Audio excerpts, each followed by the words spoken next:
킴스 푸드사이언스 김쌤입니다. 오늘은 2022년 4월에 출제된 식품 기사 문제 같이 살펴보도록 하겠습니다. 첫 번째 과목 식품위생학부터 같이 볼게요. 식품위생학 부분은 어렵진 않았던 것 같아요. 쭉 살펴보니까 어렵진 않고 또 해설도 잘 나와 있어서 간단하게 같이 살펴보도록 하겠습니다. 첫 번째 문제부터 같이 볼까요? 경구 감염병에 대한 문제는 기출에서도 많이 나왔었죠. 경구 감염병과 그리고 식중독균의 차이에 대해서 물어보는 문제가 많이 있었습니다.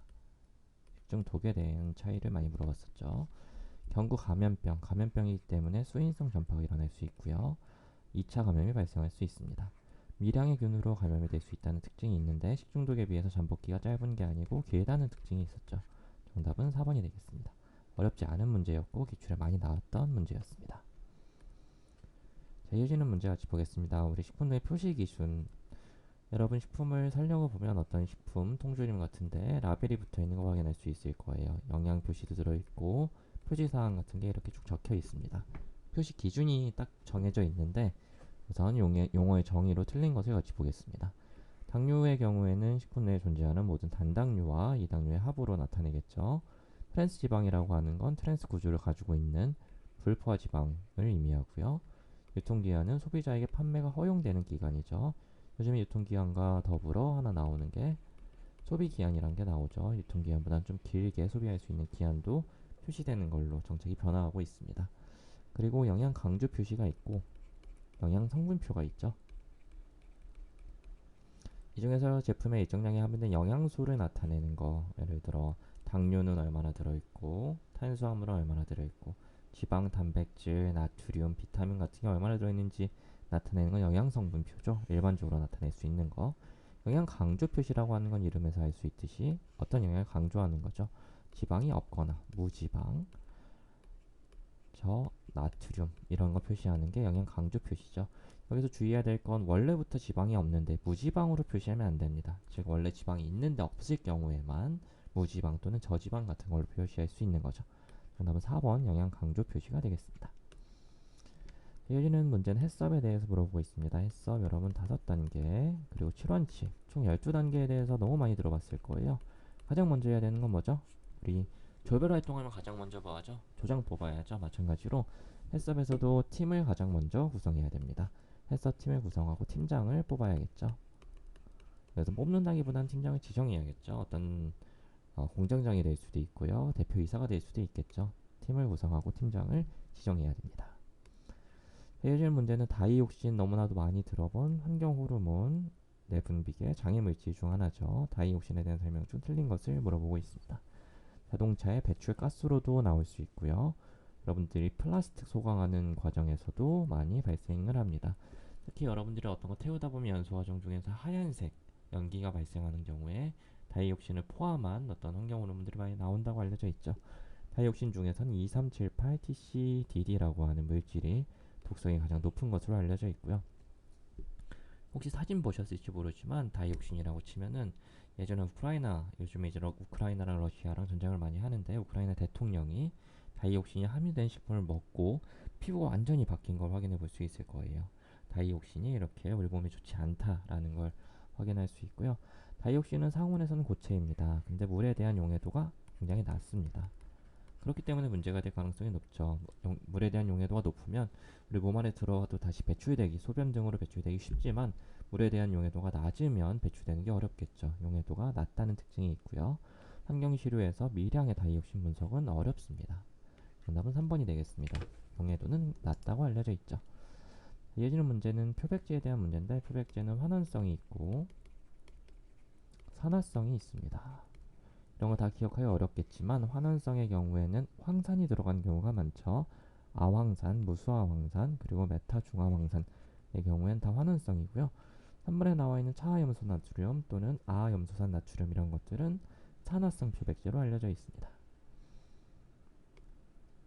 자, 이어지는 문제는 맨솔에 대해 물어보고 있어요. 맨솔 여러분 너무 잘 알 거예요. 왜 잘 알아요? 담배 피는 분들은 담배 피는데도 맨솔이 있고요. 맨솔은 어떤 향이에요? 박하사탕에서 박하 향이 바로 맨솔 향이죠. 어떤 분류에 해당이 되겠어요? 맨솔은 청량감도 주지만 향이 있죠. 향료로 쓰이는 거죠. 정답은 4번 향료가 되겠습니다. 제시는 문제는 감염형 식중독에 대해 물어보고 있습니다. 식중독은 세 가지로 나눌 수 있죠. 감염형이 있고요. 이와 반대되는 건 뭐가 있어요? 독소형이 있고요. 또 중간 감염 독소형이 있습니다. 자, 감염형이 아닌 거를 찾아볼까요? 장염비브리오 감염형이죠. 증식해서 살모넬라 감염형, 리스테라 너무 잘 알고 있는 감염형입니다. 이거 잘할 거예요. 클로트린 보툴라인은 뭐 생각하시면 돼요? 보톡스. 보톡스는 톡신의 약자죠. 독소를 형성하는 거죠. 독소형 식중독균이 되겠습니다. 자, 이주는 문제는 식품조사 푸드 이레디에이션에 대해서 물어보고 있습니다. 푸드 이레디에이션 많이 쓰는 게 감마선 많이 쓰고요. 또 전자선, E빔, 또 X선 쓸 수 있고 그 외에도 여러 가지 쓸 수 있지만 베타선을 식품조사에 이용하진 않습니다. 정답은 3번이 되겠습니다. 제시는 문제는 식품 제조 가공업소 이런 거는 잘 읽어보면서 문제를 내는 입장으로 생각을 해볼게요. 출제자이드에서 어떻게 문제를 꼬아서 낼지 바꿔서 낼지 한번 읽어보겠습니다. 작업장은 누수가 되면 안 되고요. 외부의 오염물질 차단을 시켜야겠죠. 밀폐 가능한 구조여야 될 걸 맞습니다. 식품 취급장의 작업은 안전사고를 방지를 해야겠죠. 맞는 건데 바닥부터 60cm 이하 이런 표현이 있으면 한번 생각해 볼게요. 이하가 좋을지 이상이 좋을지 생각해 볼게요. 식품을 취급할 때 60cm 이상으로 해야 식품을 좀 더 청결하게 관리할 수 있겠죠. 이하 아니고 이상이라는 거 항상 의심해 보시고 작업장은 청결구역이 있고 일반구역이 있고 또 청결구역은 그 안에서 준청결구역으로 나뉠 수 있고요. 작업장 배수가 잘 돼야 되고 배수, 구, 배수관 역류가 되면 안 되겠죠. 맞는 설명입니다. 자, 이런 표현이 있을 때 이상과 이하로 바꿔서 출제하기가 쉽습니다. 따라서 잘 보시면 좋을 것 같습니다. 각 위생처리제와 그 특징을 물어보고 있습니다. 하이포클로라이트, 락스 성분의 하나로 쓰일 수 있는 거 사용 범위가 넓죠. 쿼츠, 특히 이 4급 암모늄이라고 쿼터너리 암모늄이라고 알려져 있는 것은 혈압 음성균 효과가 떨어집니다. 그럼 양성균에 보다 효과적이고요. 아이오드 폴스라고 하는 건 부식성이 없습니다. 비부식성이고 피부 자극은 적고요. 엑시드, 음이온성 엑시드의 경우에 증식세포에 넓게 작용할 수 있습니다. 정답은 4번이 되겠습니다. 자, 이주는 문제는 대장균 지수라고 하는 게 있는데 대장균 지수는 저도 좀 생소하긴 했는데 찾아보니까 대장균군을 검출할 수 있는 최소 검수량의 역수라고 합니다. 역수라고 하는 의미를 한번 생각해 볼게요. 최소 검수량은 예를 들어 어떤 식품, 치즈를 생각해 볼까요? 자, 치즈가 이렇게 쓰는 게 맞나요? 뭐 어쨌든 치즈가 이렇게 있는데 치즈를 25g 정도 채취해서 대장균이 있는지 대장균군이 있는지 확인해 봤더니 25g엔 없대요. 근데 50g 해봤더니 여기에는 있어요. 그럼 이거 역수이기 때문에 대장균 지수는 어떻게 되죠? 50분의 1이 됩니다. 근데 다른 치조 이건 A를 했더니 50분의 1이에요. 근데 B 치즈로 했더니 이거는 50g으로도 검출이 안 돼요. 한 100g 정도 했더니 검출이 됩니다. 그러면은 대장균 지수는 어떻게 되죠? 100분의 1이 됩니다. 즉 대장균이 검출되기 어려울수록 대장균 지수는 떨어지겠죠. 그렇기 때문에 최소 검출량이 역수로 취한다라고 생각해 볼 수 있습니다. 이거는 정의를 같이 한번 기억하면서 역수 값이 클수록 대장균이 검출되기 쉬운 건지 작을수록 검출되기 쉬운 건지 생각해 보시면 좋을 것 같습니다. 예전 문제는 단백뇨를 주증상으로 하는데 체내 칼슘의 불균형을 초래하는 금속의 중독이래요.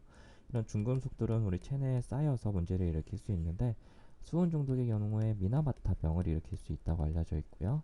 카드뮴은 뭐예요? 이타이타이병을 일으킬 수 있다고 알려져 있습니다. 아파요. 왜 아파요? 뼈에 있는 칼슘을 빼내기 때문에 뼈가 더 이상 튼튼하지 않고 뼈에 문제가 생긴 것을 우리가 느낄 수 있습니다.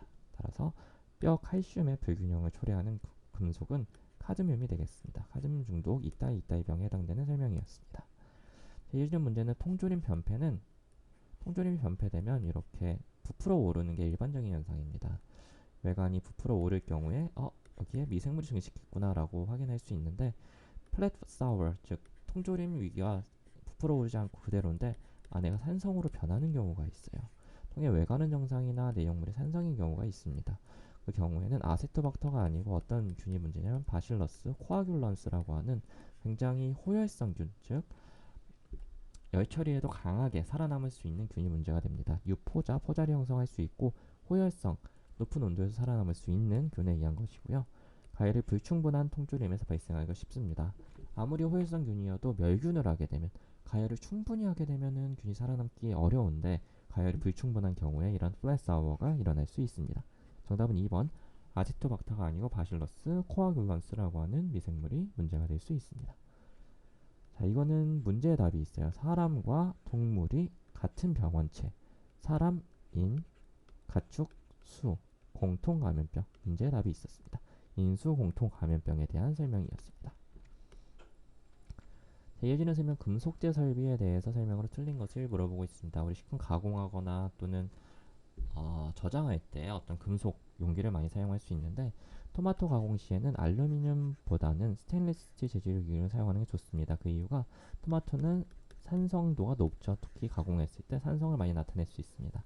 토마토 케첩이나 토마토 소스를 생각하시면 좋은데 산성으로 사용했을 때 알루미늄에 용출되기가 쉽습니다. 따라서 알루미늄보다는 스테인리스 재질 기구가 좋고요. 양배추와 같이 산에 함유한 식품은 알루미늄재가 좋지 않겠죠. 용출이 되겠죠. 따라서 답은 2번이고 간장, 된장처럼 산이나 염분을 많이 함유한 식품은 알루미늄 용기에 삼가하는 것을 안 하는 게 좋겠죠. 삼간다는 방지한다, 안 하는 게 좋다라는 거고 스테인리스 스틸 용기에 물을 반복해서 가열하면 아무리 용출이 덜 된다고 하더라도 물을 넣고 가열을 계속하면 성분이 용출이 될 수 있겠죠. 정답은 2번이 되겠습니다. 이어지는 문제는 식품별 행정처분의 사유가 아닌 것을 물어보고 있습니다. 식품에는 포타슘, 알루미늄 쓰지 않도록 되어 있고요. 그래서 사용하면은 행정처분이 될 수 있겠죠. 떡 제조용 팥 앙금에는 소브산 칼륨이 0.2 검출됐대요. 근데 소브산 칼륨은 0.5까지 쓸 수 있습니다. 이거는 어떤 식품에 사용하느냐에 따라 다른데 소브산 칼슘은 보통 1에서 2g, 킬로그램당 1에서 2g 정도는 보통 사용할 수 있고요. 소브산 칼슘뿐만 아니고 소브산 칼륨 또한 보통 한 1에서 2g 또는 조금 적게 쓰일 경우에는 0.5g, 킬로그램당 0.5g 정도는 쓸 수 있습니다. 따라서 0.2g 정도 검출되어도 행정처분의 사유는 아니고요. 냉동 닭고기에서 세미 카발자이드라고 하는 물질은 검출돼서는 안 됩니다. 불검출이 기준이고 오이피크는 문제가 조금 제가 봤을 때 애매한 것 같아요. 절임류에 해당이 되는데 물론 기사를 찾아봤을 땐 절임류에서 오이피클에서 세균 발육이 양성이어서 리콜이 됐다, 회수 조치를 했다라고 하는 기사가 있긴 한데 식품 공정 기준으로 봤을 때 세균 발육 자체가 양성일 때 문제가 되는지는 제가 봤을 땐 조금 모호한 측면은 있는 것 같습니다. 그래서 이걸 확실하게 아시는 분은 댓글로 남겨주시면 좋을 것 같아요. 제가 봤을 때 오이피클은 좀 애매하지만 어쨌든 2번은 확실히 행정처분 사유가 아니기 때문에 정답은 2번이고 4번은 세균 발육 양성 자체로도 행정처분이 되는지 요거는 제가 보기엔 조금 모호합니다. 자, 우선 넘어가 보겠습니다. 어육의 부패, 우리 물고기, 어류의 경우에 부패를 다양한 지표로 나타낼 수 있습니다. 많이 나타내는 게 여긴 TBA라고 나왔는데 보통 TMA로 표현을 하죠. 트라이메틸아민의 양이 3에서 4 또는 5에서 6 정도의 경우에는 부패가 됐다 라고 이야기하고요. 이 TMA를 포함해서 전체 염기의 양, 총 휘발성 염기의 양을 VBN, Volatile Basic Nitrogen으로 이야기합니다. 30에서 40mg은 초기 부패 또는 부패가 일어났다라고 이야기를 하고요. 이 외에도 히스타민 양으로도 이야기를 합니다. pH 경우에는 보통 5.5에서 부패가 일어나면 6.0 이상으로 증가하게 됩니다. 암모니아의 양이 높아지기 때문에 양이 많아지기 때문에 pH가 떨어지지 않고 오히려 증가하는 영상을 나타내고요. 정답은 4번 pH는 5.5가 아니고 6.0 또는 6.2 정도가 되겠습니다. 이어지는 문제는 살균과 소독에 대해 물어보고 있습니다. 열탕 또는 증기소독을 한 후에 충분히 건조를 해야 효과가 유지되겠죠. 그리고 살균이라고 하는 건 영양세포를 충분히 불활성화시켜서 감소시키는 걸 의미하겠고요. 자외선은 많은 세균을 감소시킬 수는 있지만 투과력이 약하다는 단점을 가지고 있습니다. 투과를 잘 못하고 투과 깊이가 얕다는 한계를 가지고 있고요. 방사선의 경우에 발화 억제 효과도 있지만 살균 효과도 있습니다. 따라서 정답은 4번이 되겠습니다. 이어지는 문제는 미생물의 대사물질에 의한 독성 물질이 아닌 것을 물어보고 있습니다. 아플라톡신 어디에서 나오죠? 오크라톡신 어디서 나오죠? 다 아스퍼질러스에서 나오죠. 아스퍼질러스 플라버스 또는 아스퍼질러스 다른 곰팡이에 의해서 다 나오는 독소고요. 루버라톡신도 미생물에 의한 독소인데 이 아미그라달린이라고 하는 건 살구 C와 같은 또는 복숭아 C에 들어있는 시안 배당체의 일종입니다. 그래서 미생물에 의한 내성물질 아니고요. 식물이 함유하고 있는 독성 물질입니다. 따라서 정답은 2번이 되겠습니다. 이어지는 문제는 벤조익 액시드에 대한 특성으로 옳은 것을 물어보고 있습니다. 보존료로 사용을 하죠. pH가 낮을수록 효과가 크겠죠. 소부산, 이거는 솔빅 액시드고 벤조익 액시드는 벤조산 또는 안식향산이라고 나타냅니다. 따라서 정답은 1번이 되겠습니다. 이렇게 2022년 4월 24일에 출제되었던 식품 기사 문제 중에 첫 번째 과목 식품위생학 부분을 살펴보았습니다. 혹시 내용이 충분하지 않았거나 추가적인 설명이 필요하면 언제든지 댓글이나 또는 메일로 이야기해 주시기 바라고, 앞서 설명드렸던 부분 중에 오이 피클 부분은 조금 여전히 애매해서 더 잘 알고 계신 분이 추가로 코멘트를 달아주시면 여러분에게 아마 도움이 될 것 같습니다. 이상으로 영상을 마치도록 하겠습니다.